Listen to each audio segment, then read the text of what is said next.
Voltamos com o quarto bloco do Luz Câmera Arte. Hoje eu estou aqui com um convidado muito especial, Oswaldo Dias, cineasta, né? Antes de falar um pouquinho sobre o documentário que o pessoal assistiu no terceiro bloco, Oswaldo,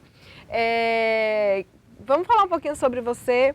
Você está concluindo hoje, já se formou? Já. Então, assim, ele é recém-formado no curso de Comunicação Social da UESC, Comunicação Social com habilitação em Rádio e TV. Exato. Mas me conte por que você, nessa altura da sua vida, resolveu voltar aos bancos da universidade, que é um fenômeno que a gente tem visto se repetir. As pessoas, às vezes, já têm 2 graduações e vai fazer uma terceira, ou as pessoas resolvem ou descobrem uma paixão. Como é que foi esse processo de você resolver voltar para os bancos da universidade? Eu já trabalho com propaganda desde os 14 anos, né? Então são mais de 30 anos de profissão.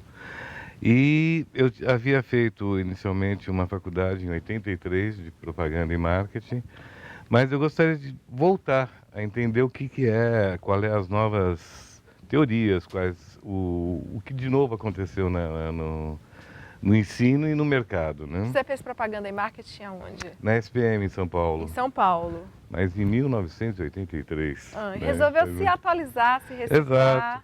É que eu voltei para a área, né, depois de um bom tempo. Eu estressei em São Paulo, vim embora para a Bahia e depois disso eu estou na UESC como editor, né, de vídeo. E resolvi dar uma reciclada, rever todo Mas o sua conceito. trajetória toda foi na propaganda ou você já vinha fazendo trabalhos também na área de cinema?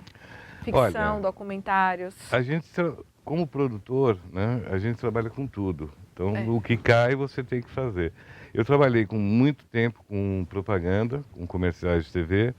Dirigi algumas coisinhas mais simples, né, em termos de ficção e de documentário, até que resolvi fazer a UESC e dentro disso a gente tem sempre alguns trabalhos que são feitos dentro do curso. Dentro do curso, né? Mas esse você diria que é na área de documentários, é o seu principal trabalho, o Olhares? Olha, como documentário é o primeiro, né? Então ele fica interessante por causa disso. Ele tem um formato ou uma... Porque os outros a gente acaba fazendo assim, desenvolvendo uma função, né? Porque Exato. acaba sendo em equipe, trabalhos em equipe. E esse não, esse é seu. Aí, o conceito básico dele é bem interessante, porque na realidade a gente pede que os entrevistados gravem dentro do ponto de vista deles, dentro de um roteiro de perguntas pré-determinados.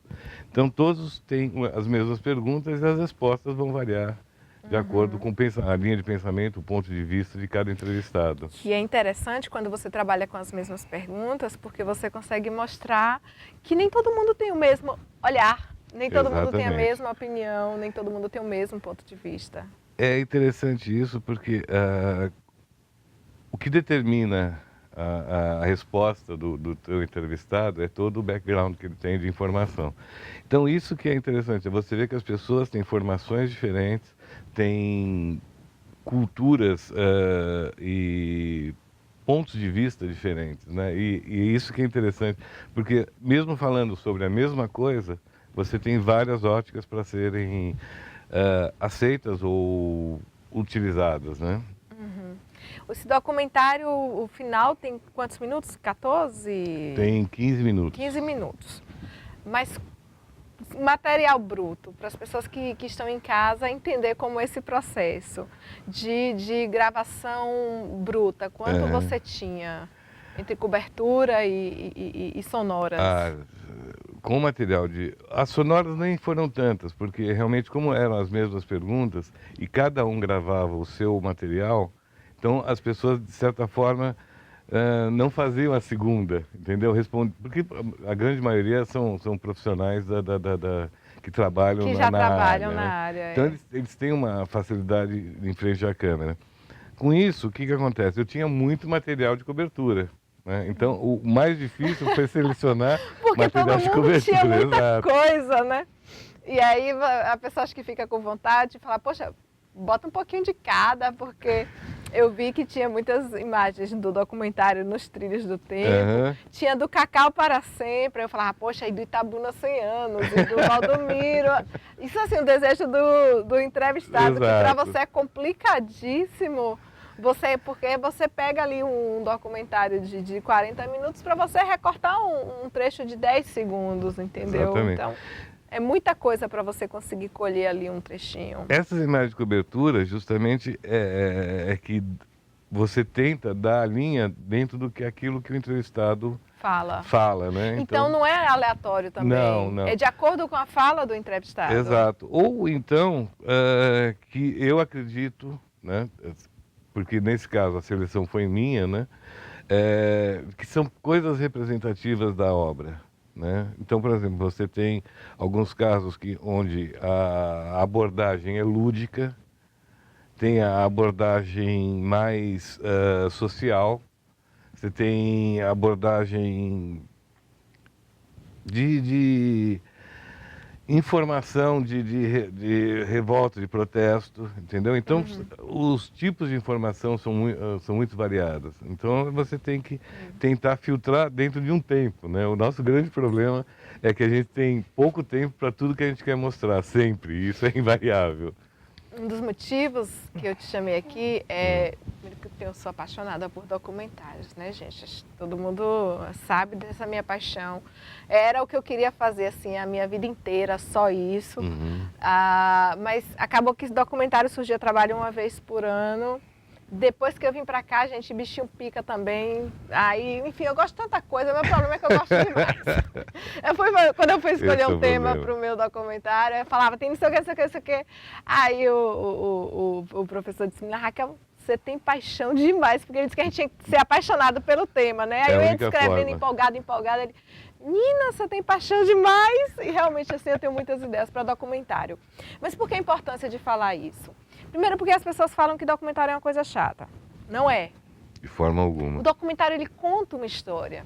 Ele tem um roteiro, ele tem uma narrativa, ele tem começo, meio e fim. E eu percebo que às vezes eu faço críticas aqui de alguns documentários, documentários importantes, e a repercussão ela é menor do que quando eu falo de uma ficção, de um blockbuster. E principalmente no Brasil, as pessoas não têm o hábito de assistir documentários. Então, o que você diria para essas pessoas que têm esse conceito, né, essa leitura superficial de que documentário é algo chato?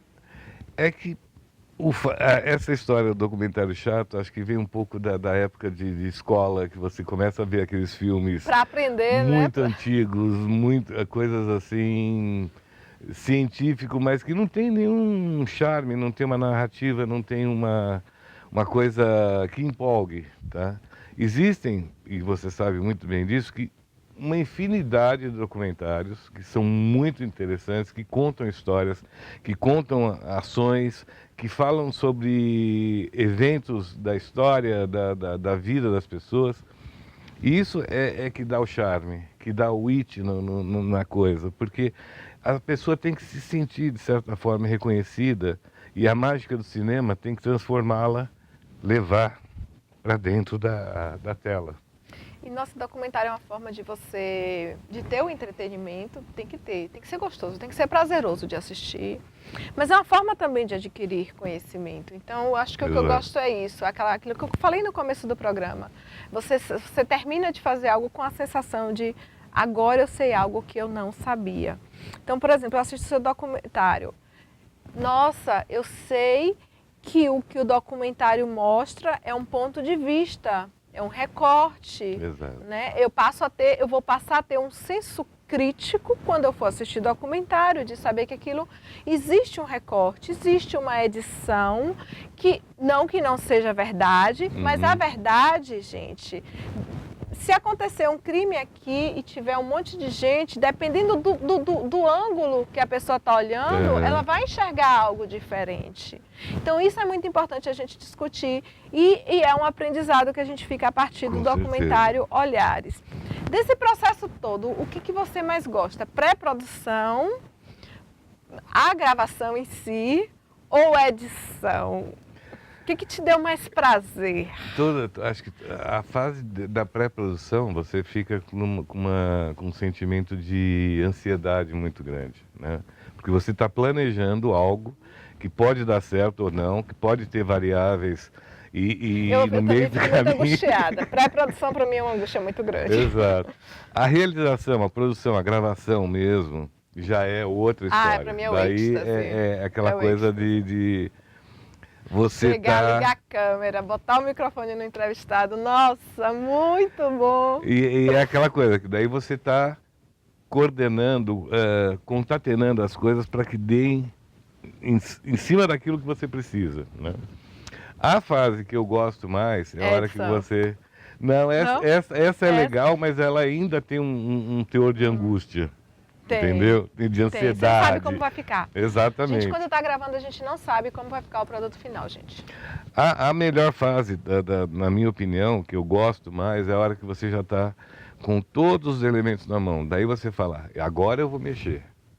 Agora eu vou... Eu tenho um amigo, Carlos agitar. Chitomi, que eu considero também um excelente cineasta, que ele diz que editar é brincar de Deus.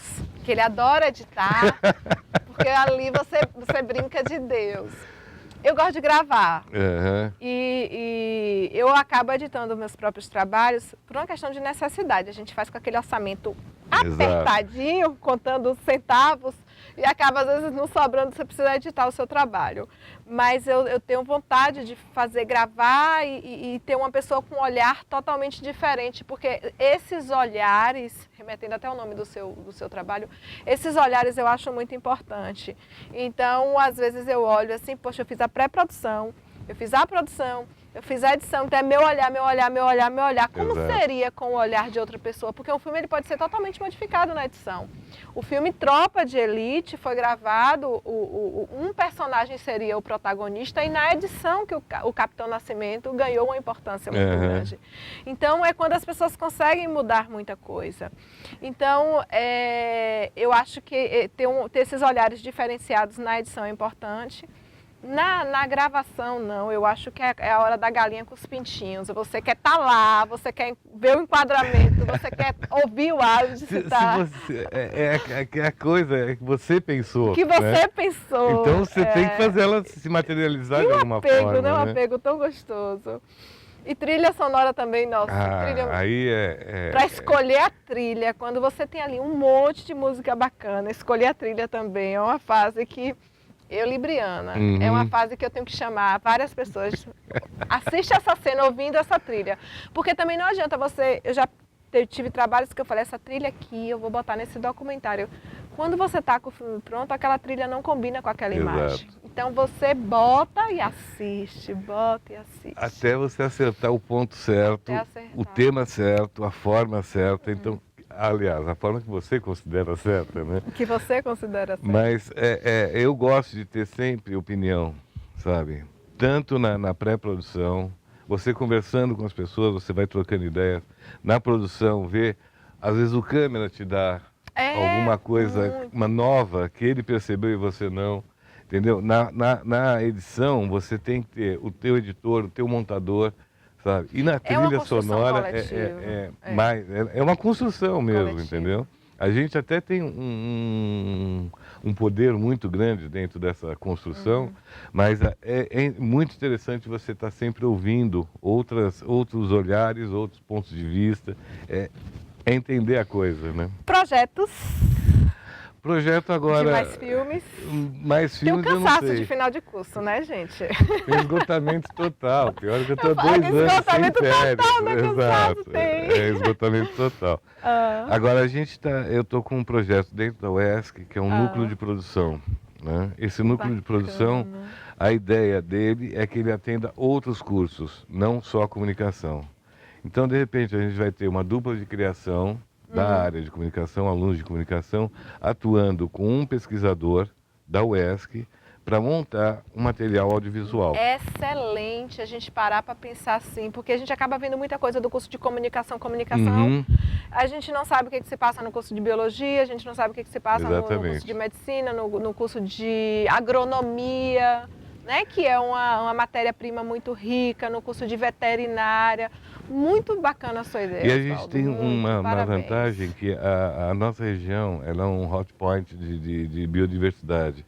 Então isso tem uma coisa muito boa, a gente está pertinho de uma quantidade de A imagens. gente tem as locações mais lindas do mundo, bairrismo à parte. A gente tem uma mão de obra sensacional, a gente tem talento, porque a gente não tem apoio, mas a gente faz mesmo assim. Com certeza. Oswaldo, obrigada pela sua Eu que presença. agradeço. E olha, outros trabalhos, outros projetos, tá bom? Primeiro, conte comigo sempre, Certo. viu? Como É bom saber, parceira, é bom sempre, saber. sempre, para qualquer coisa, conte Aham. comigo. Segundo, o programa também está de portas abertas Muito obrigado. para mostrar esse seu trabalho. Porque assim, se o primeiro já foi tão bonito, eu acho que os próximos também serão belíssimos. Eu agradeço muito. Muito obrigado. E eu vou encerrando, Luiz Câmara Arte. Lembre-se sempre, assista bons filmes e bons documentários, né? Documentário é cinema também. Leia bons livros, ouça boa música, cuide do planeta, cuide da sua mente, do seu corpo, do seu coração. Acompanhe o Luiz Câmara Arte e seja feliz todos os dias. Beijos!